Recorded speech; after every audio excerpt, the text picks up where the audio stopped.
Olá, hoje é dia 21 de julho de 2022, estamos entrando no ar, vamos começar com as notícias do dia, as notícias que estão em destaque nos jornais de hoje.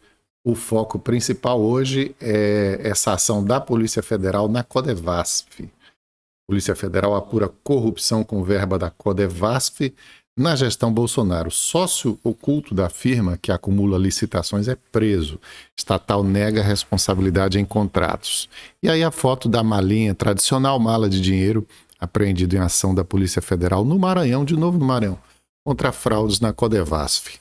Codevasf é aquela, como diz aí, o Globo. Polícia Federal mira estatal comandada pelo Centrão. Ali na Codevasf, o Centrão deita e rola, né? É a Companhia do Desenvolvimento do Vale do São Francisco, com atuação, como diz o nome, no Vale do São Francisco, ou seja, Nordeste, e também pegando um pedaço de Minas Gerais. A operação que apura irregularidades na Codevasf apreendeu 1,3 milhão em dinheiro na casa de um dos investigados. E, novamente, está a foto da malinha de dinheiro aí. Jornal do Comércio de Pernambuco, Codevasf é novo alvo de escândalo. Polícia Federal investiga associação criminosa para promover fraudes licitatórias, desvio de recursos públicos e lavagem. Não sei porque fala desvio de recurso público, roubo de dinheiro público e lavagem desse dinheiro roubado. A empresa é, como é notório, loteada pelo Centrão. E aqui tem um cidadão aqui na janela acenando, casa de Dona Lindu. É Lula em Garanhuns. Dona Lindu era a mãe do Lula e que morava nessa casa aí, esse casebre aí, essa casa de... como tantas outras existem pelo Nordeste. E em Pernambuco, na Folha de Pernambuco, Lula com Danilo é a manchete. Ao participar ontem de evento político em Garanhuns, que é a cidade de nascimento do Lula, o pré-candidato do PT à presidência afirmou: eu tenho um candidato em Pernambuco e esse candidato é Danilo. Não confundo a minha relação pessoal com a minha relação política. Olha, se eu fosse o Danilo, não tinha ficado muito satisfeito com essa declaração, porque ele acabou admitindo a relação pessoal, ou seja, a relação com Marília Arraes, que faz campanha, é uma das favoritas ao pleito, e como não conseguia ser candidata pelo PT, porque o PT tem essa aliança com o PSB, que governa o Estado, mudou de partido para ser candidata, porque cansou de tomar rasteira lá dentro do PT. A eleição para prefeito de Recife, ela disputou contra o primo, o filho do ex-candidato a presidente, morto em acidente, Eduardo Campos, e o João Campos venceu. E agora ela disse, não, agora eu vou ser candidata por cima de pau e pedra. E está aí sendo candidata. O Lula foi a Pernambuco, cobraram a ele uma manifestação a favor do Danilo, mas essa manifestação a favor do Danilo ficou meio assim, né? Não sei, não escutei, não vi o grau de entusiasmo na fala, mas eu acho que acaba não ajudando tanto quanto o Danilo gostaria. E no Ceará, é uma aliança que se desfaz. Enquanto o PT se esforça para manter com o PSB em Pernambuco, no Ceará, o PT diz que a aliança acabou e atribui rompimento ao PDT do Ciro Gomes. Essa manchete, inclusive, é de ontem, mas como tem a ver com o jornal O Povo, mas tem muito a ver com o assunto, com a situação que se passa também lá em Pernambuco, eu trouxe aqui, já que não tinha sido ainda renovada a capa de hoje no site do jornal. E por falar em PDT, está aí, confirmado o candidato, Ciro bate em Bolsonaro e Lula. Esse é que é o problema do Ciro Gomes, né? O trabalho dele na campanha tem sido bater em Bolsonaro e Lula. É a estratégia que ele escolheu. E tudo bem, cada um tem a sua. O problema é que não funcionou até aqui, né? Hoje a gente vai mostrar a pesquisa aqui, mas eu posso, inclusive, aqui adiantar o que se refere a Ciro Gomes, para a gente complementar aqui esse comentário, para você ver a situação aí. Na pesquisa, Ciro é o primeiro ali que aparece, né? Estou excluindo Lula e Bolsonaro, os líderes. Então, ele subiu na pesquisa. E subindo na pesquisa, ele voltou para o lugar de onde nunca saiu. Ele nunca conseguiu ultrapassar. Veja que é uma pesquisa que começa em abril. Ele subiu agora nessa mais recente, a pesquisa feita de 15 em 15 dias pelo Poder Data, ligado ao site Poder 360. E o Ciro, então, nessa mais recente, ele subiu 1 ponto, de 5 para 6, em relação à pesquisa de 15 dias atrás. E se você pegar todo o histórico aqui, desde abril, a situação dele é essa: 6, 5, 5, 6, 6, 5, 6. Nunca sai. Aqui você tem 1 mês, 2 meses, 3 meses e meio. Não passa disso. 6, 5, 5, 6, 6, 5, 6. Não passa disso.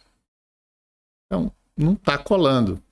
As posições nas pesquisas, de uma maneira assim inusitada, de uma maneira talvez inédita, estão muito congeladas. Isso em relação também aos outros que têm menos que Ciro e aos 2 que têm mais que Ciro.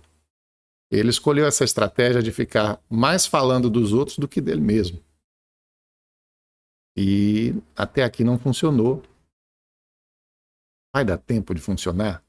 É balela você dizer, a campanha ainda não começou. Isso aí não existe, gente. Isso aí é do passado. A campanha só começava no horário eleitoral gratuito da TV. Pelo amor de Deus, todo mundo está aí o tempo inteiro ligado, ouvindo notícias, sabendo da situação que se passa através das redes sociais. As campanhas acontecem, né? Porque tanto os grupos organizados quanto aqueles que são simplesmente apaixonados pelos seus candidatos ficam permanentemente trabalhando nisso, tentando levantar a bola do seu e tentando baixar a bola do outro.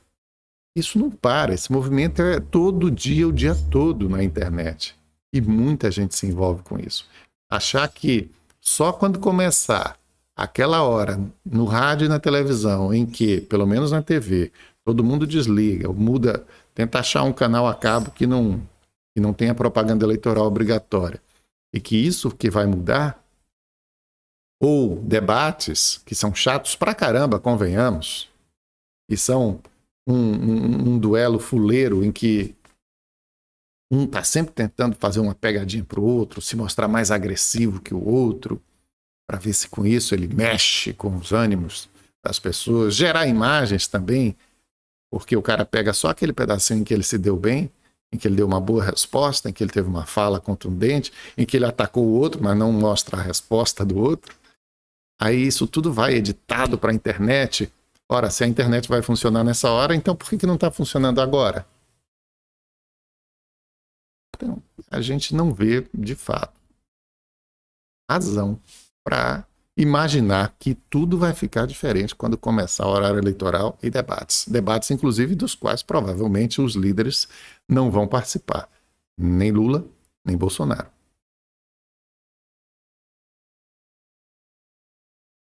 Seguindo nas manchetes de jornais, vamos aqui passar para o estado de São Paulo. Vou tirar aí os números do Ciro Gomes e do resto da turma e voltar com o jornal. O Estado de São Paulo, ataque a sistema eleitoral envolve até órgão de controle. Que órgão? CGU, Controladoria Geral da União, e AGU, Advocacia Geral da União, onde Bolsonaro botou gente lá de confiança dele que está se juntando às outras áreas do governo que ficam nessa tramamóia eterna de conspirar contra a eleição, com receio de que não ganhe. O problema de Bolsonaro é que, apesar de muito bem colocado, inclusive muito bem colocado para o péssimo desempenho dele como presidente, ele não passa daquilo. É um outro dado que a gente vai ver aí na pesquisa. Até tem uma aproximação, viu, com Lula, nessa pesquisa mais recente do Poder Data, mas que não é o suficiente para ele dormir bem à noite. Jornal Correio do Povo Portaria define que Auxílio Brasil de R$ 600 começa a ser pago em agosto. O Jornal Correio do Povo é um jornal do Rio Grande do Sul e Auxílio Brasil de R$ 600 é uma estratégia de Bolsonaro para ver se consegue chegar lá, para ver se consegue sair daquele congelamento que ele está nas pesquisas atrás do Lula. Falou no homem, apareceu aí. Mas não é o assunto principal, não, no Diário de Pernambuco. É porque ele estava em Pernambuco ontem. O assunto principal é: Estado confirma mais 2 casos de monkeypox. Lá eles estão preferindo chamar assim, em inglês, né? Com isso, são 3 casos confirmados e outros 6 ainda em investigação. Mesma situação do número de casos confirmados da Bahia. O Jornal Correio traz na capa confirmado o 3º caso da varíola do macaco na capital. Homem de 31 anos, que reside em Salvador, apresentou sintomas no último dia 13, mas não precisou ser internado e está em isolamento domiciliar. No Jornal à Tarde tem uma entrevista com o candidato João Roma, candidato de Bolsonaro ao governo da Bahia, mas a manchete principal é a campanha permanente contra a prefeitura, porque é assim que eles pretendem atingir o candidato líder das pesquisas, o ACM Neto. Então, posto municipal é alvo de denúncia de mau serviço. Já chegamos a ficar 4 meses sem um clínico. Tem um destaque aqui, uma declaração de um líder comunitário na Associação de São Gonçalo do Retiro, que aponta desde falta de médicos até a ausência de um gestor.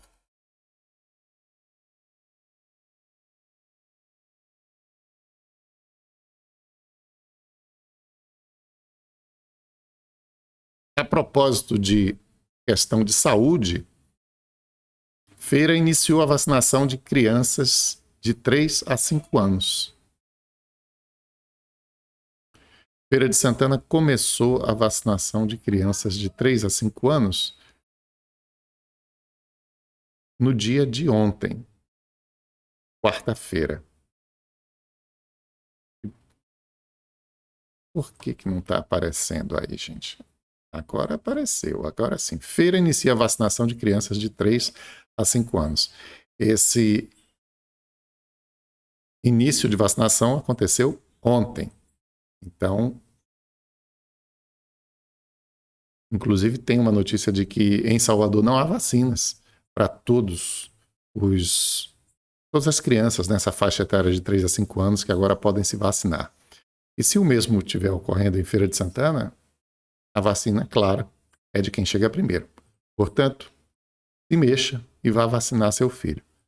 Precisa do cartão SUS, CPF, RG ou certidão de nascimento e caderneta de vacinação.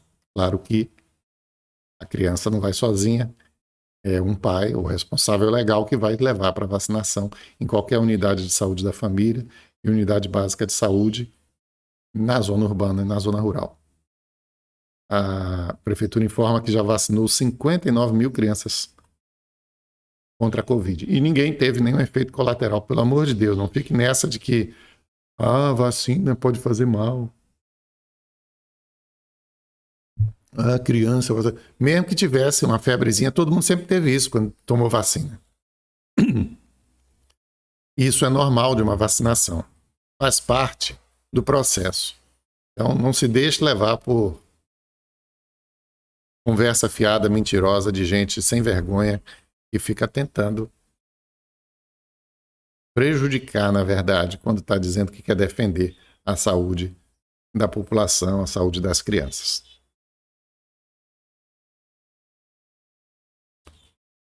Poder Data divulgou sua mais recente pesquisa, que sai quinzenalmente. O site Poder 360 traz quinzenalmente essa pesquisa já há meses. Então a gente tem aí os dados apurados no período de 17 a 19. Foram coletados os dados. O que aconteceu? O que mostra essa mais recente pesquisa. Lula caiu 1 ponto, Bolsonaro subiu 1 ponto. Então, mudanças dentro da margem de erro, mas a diferença de 8 baixou para 6. Essa diferença já foi de 10 na pesquisa de um mês atrás, 19 a 21 de junho, porque o Bolsonaro tinha menos, tinha 34. O Lula tinha um pontinho a mais, 44, onde ele permaneceu na pesquisa seguinte e agora baixou 1 para 43. O Bolsonaro, então, desde essa, subiu 3 pontos, 34, 36, 37. Então, hoje, a diferença está em 6 pontos percentuais. O restante da turma está aqui empacado, tem pesquisas aqui, esses 7 últimos números vêm desde abril, não muda nada. 655, 6656 para Ciro, Simone Tebet.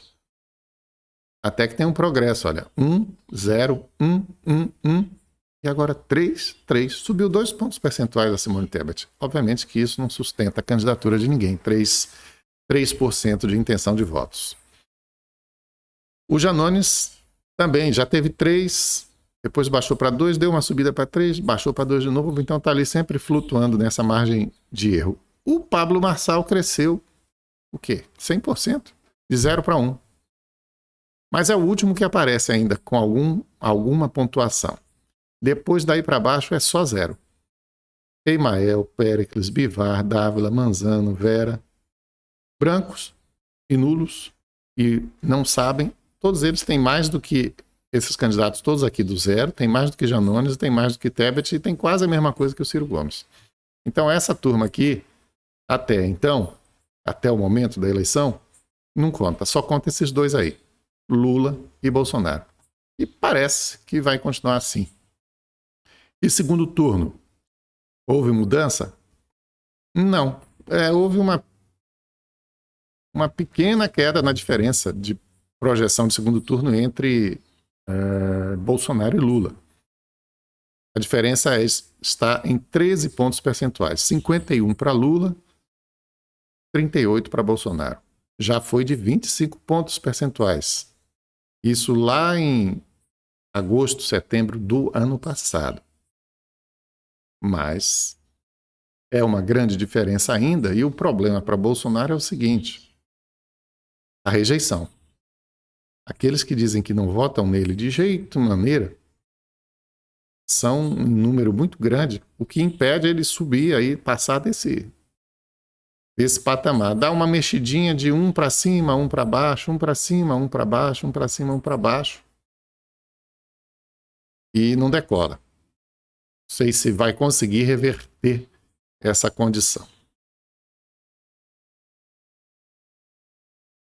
Estão acontecendo no Brasil umas mortes suspeitas. No domingo, morreu este cidadão, Claudinei Coco Squarcini. Cometeu suicídio. Ontem, também foi dado como suicídio esse caso de um diretor da Caixa encontrado morto na sede do banco em Brasília. Bom, os casos têm ligação entre si? Não. Os casos têm ligação possível, eventualmente, não uma ligação confirmada, mas tem uma ligação possível com outros rumorosos acontecimentos. Esse daqui, morto no domingo, é o Claudinei Coco Squarcini, que pertencia ao quadro de diretores da Associação Recreativa e Esportiva Saúde Física, que é o local onde morreu Marcelo Arruda, aquele petista assassinado por um bolsonarista na festa de aniversário. Ele, como diretor, tinha acesso ao sistema de monitoramento das câmeras de segurança através de senhas. Foi dito que ele foi quem mostrou ao assassino a festa que estava acontecendo através das câmeras de segurança. Mas essa informação depois foi negada. Disse, não, ele não estava lá, isso aí é boato. Pois bem. E no caso da Caixa? Diretor da Caixa encontrado morto na sede do banco em Brasília. Aconteceu Na quarta-feira, ontem, dia 20, Sérgio Ricardo Faustino era diretor executivo de controles internos e integridade. O que é isso? Era o cara responsável.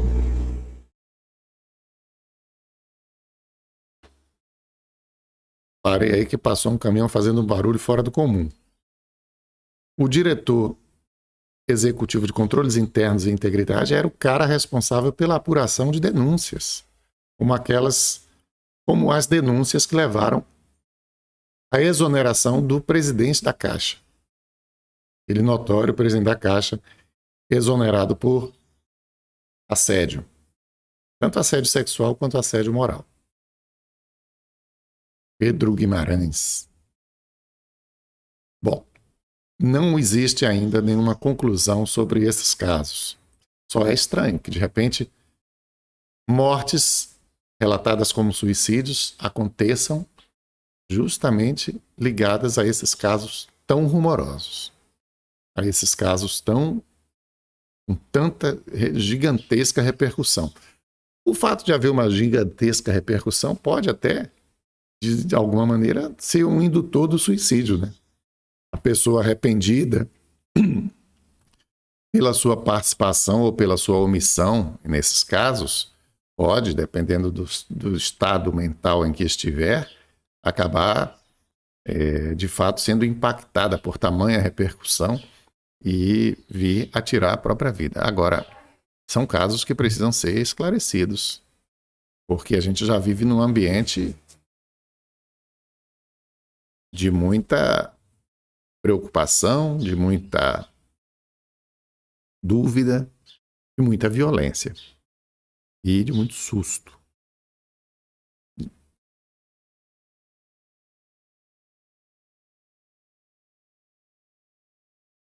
Susto passou uma mulher em Feira de Santana que estava saindo de casa, rapaz.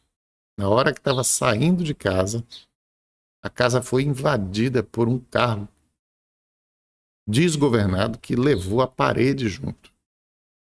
Cena muito impressionante e foi por muito pouco que a pessoa não foi atingida. Repare aí.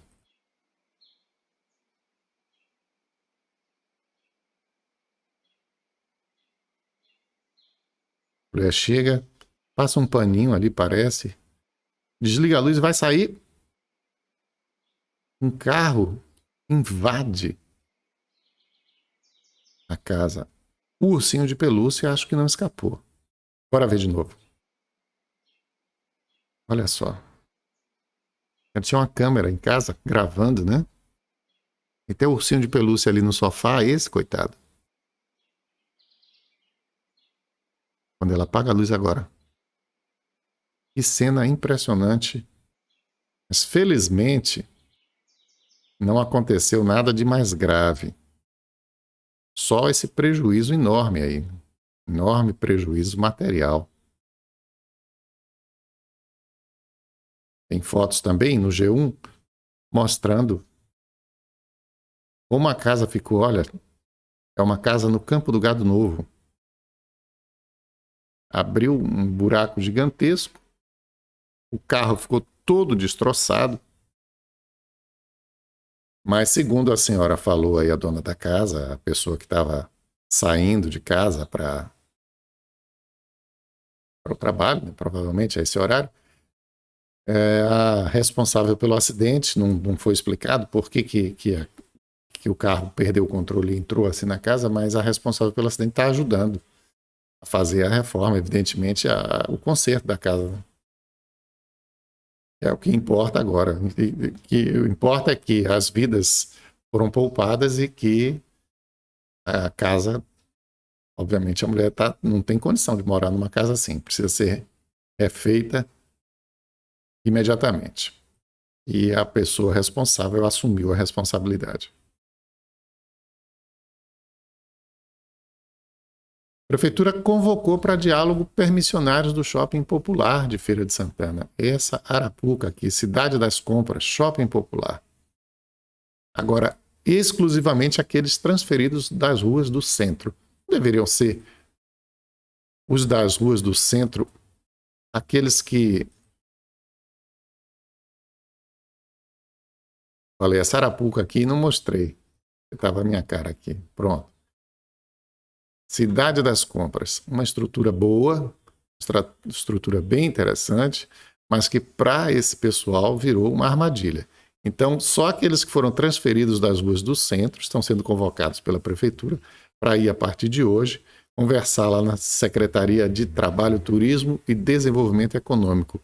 Não explica à prefeitura o que é a conversa, mas é para levar os documentos pessoais, é para levar o contrato, e aqueles que estão em atividade nos últimos 90 dias, independente do box estar aberto ou lacrado pela concessionária. Esse aqui é o caso, né? A concessionária saiu lacrando, seu Elias Tergilene saiu lacrando os boxes de todo mundo que estivesse inadimplente. Ele não está nem aí, né? Está ganhando o dinheiro dele, ou pretende ganhar. Ele tem outros negócios similares Brasil afora, e enquanto esse daí não estiver dando lucro, se não estiver, ele não sossega. Para ele, pouco importa quem é que está passando necessidade ou não. Pouco importa se quem está ocupando e pagando o espaço lá veio da rua ou já é alguém que tem um capital para investir e aposta naquele negócio. Ele só está ali para ganhar dinheiro. A prefeitura é que armou uma armadilha para esse pessoal e eles saíram das ruas com a promessa de terem um espaço onde iriam ganhar a vida dignamente. É ótimo a rua estar livre de camelôs. As ruas Salles Barbosa, principalmente, que era a situação mais dramática, mais problemática, hoje é um lugar decente para se andar, e isso com certeza é positivo. Agora, as pessoas não podem ficar também sem seu meio de sobrevivência. Isso a prefeitura se comprometeu, prometeu e não garantiu. Aí o pessoal foi, inclusive, a um dos responsáveis por toda essa situação, que é o José Ronaldo. Foi na casa do José Ronaldo fazer manifestação. E logo depois a prefeitura aparece aí dizendo que é para o pessoal comparecer. Então parece que o José Ronaldo andou puxando a orelha lá, embora ele seja um dos criadores dessa situação, né? Primeiro, se omitiu por anos, deixou o problema acontecer. Depois veio com essa solução muito duvidosa para os trabalhadores que estavam na rua. A cidade melhorou ali no centro com essa mudança. O shopping é uma estrutura bastante razoável que um dia vai ser frenético o movimento ali. Mas as pessoas que estavam na rua e que foram para lá, elas se sentem enganadas, porque tem que pagar caro, não tem movimento por enquanto, e enquanto isso não conseguem ter uma atividade para sobreviver. E é isso só que elas querem, é isso só que elas precisam. Então vamos ficando por aqui nesta quinta-feira e amanhã, sexta, estaremos de volta. Um abraço para você, até lá.